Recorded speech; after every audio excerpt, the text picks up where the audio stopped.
is Faith Miller, and today I will be presenting to you a woman composer that I've studied last semester named Aziza Mustafa Zadeh. So let's talk about her.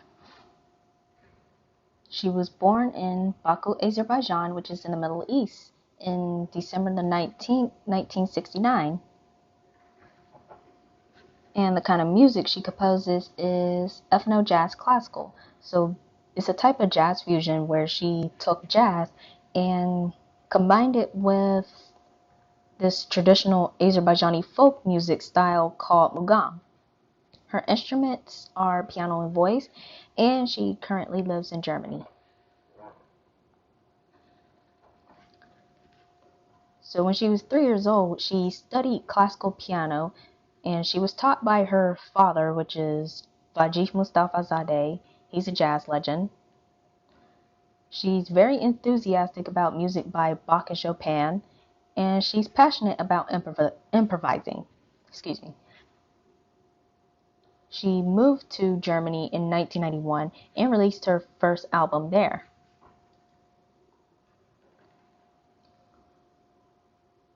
Her accomplishments here is where she won an Echo Award and the German Phono Association's Jazz Award from her second album called Always, which she released that in 1993. She won these awards in 1994.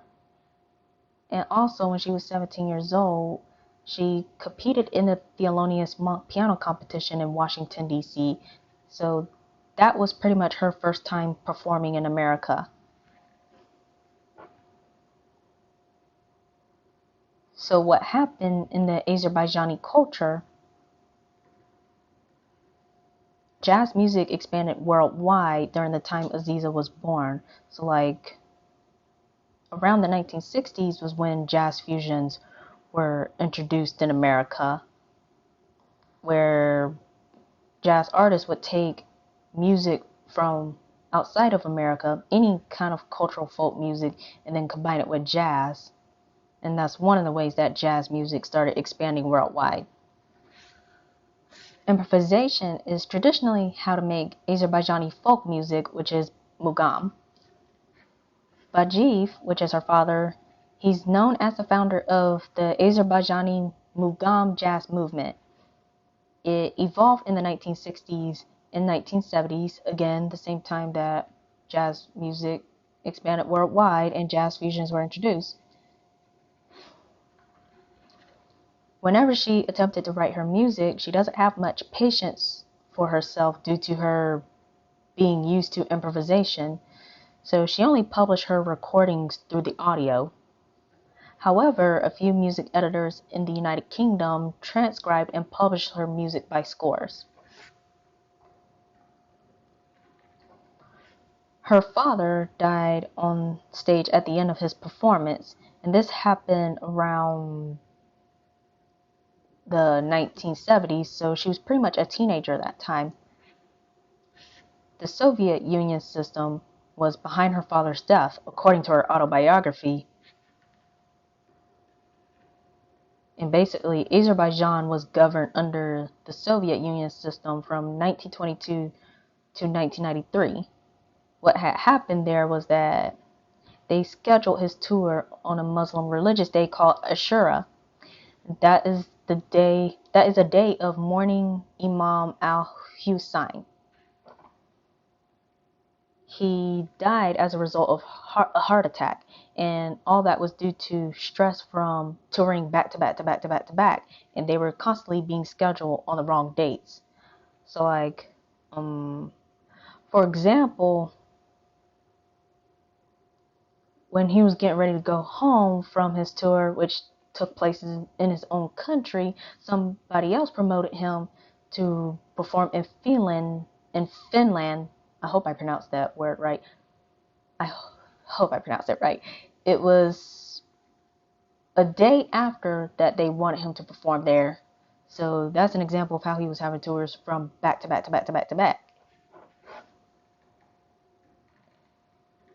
How her father's death affected the way she wrote her music is that She followed her father's footsteps by fusing jazz with classical and mugam, and she expressed her sadness of missing her father throughout her music in a couple of her albums, which are Dance of Fire and Shamans.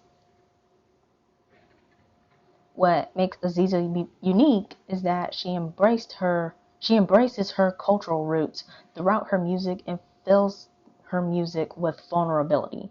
And not only does she jazz up classical music, she also scats in an operatic voice. Has she ever been criticized for her uniqueness? She has.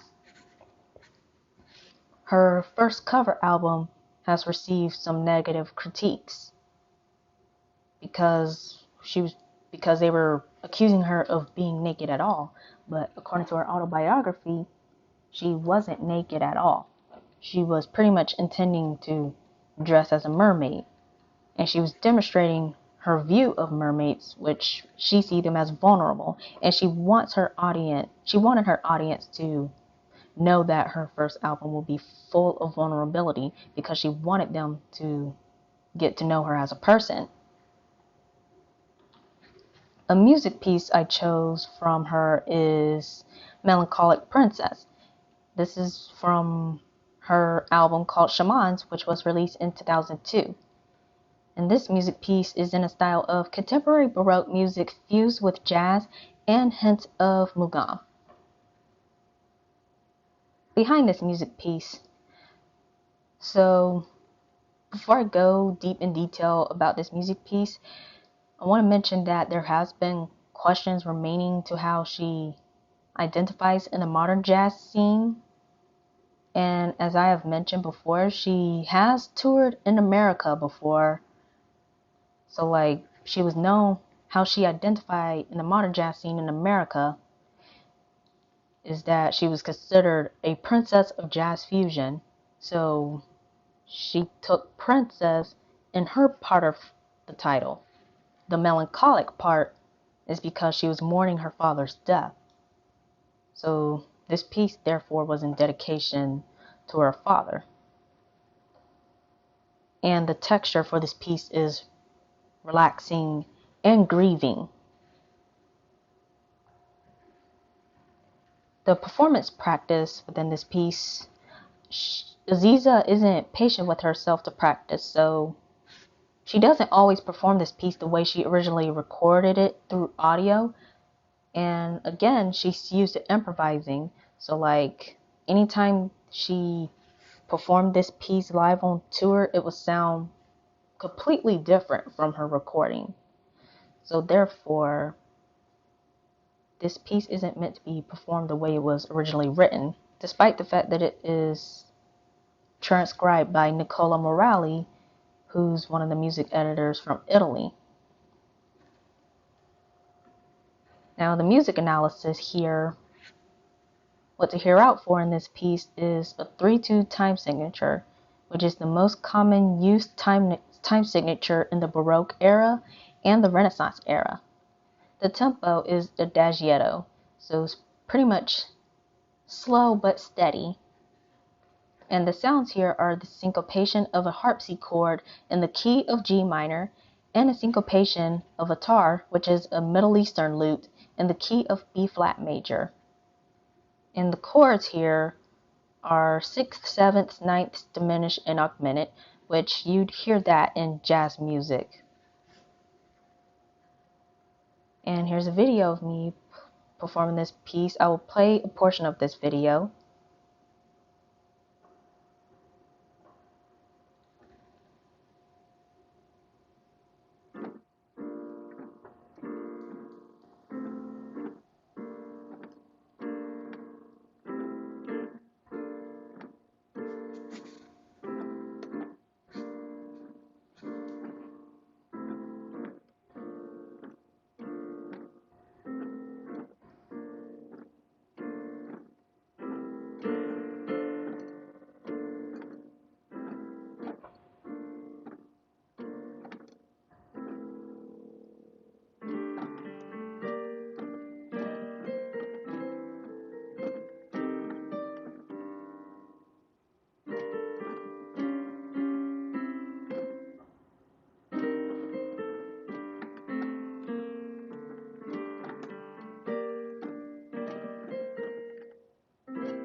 and I will stop here.